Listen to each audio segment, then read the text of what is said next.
penggeraknya dan semuanya dari tembak sawen saudara-saudara kita yang mau minta keadilan.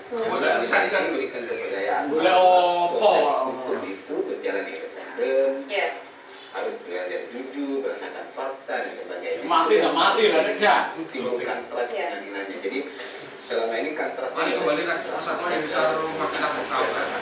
Jadi tidak lagi ada narasi-narasi yang ada. Sawen Itu saya kira akan. Iya, kamu udah mulai kata emosi ya. Tapi menimbulkan trust itu kan tidak instan. Profika. tembak nih. Misalnya selama kepercayaan sudah dibangun dan dibasuh dengan narasi kepercayaan kan tidak mungkin. Berarti asli itu sih lalu didengar. Menurut saya itu sekarang saya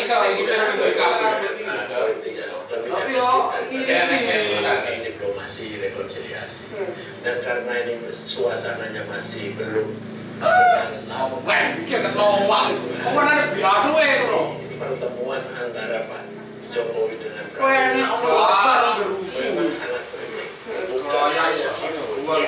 Tapi ini bisa dilihat oleh seluruh rakyat Indonesia dan mereka yang sedang melakukan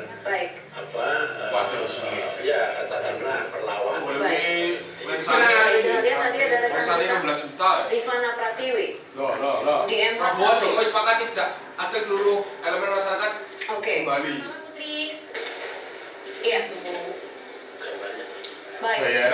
Kita sekarang jeda dulu, setelah jeda kita akan bergabung dengan rekan kami Rifana.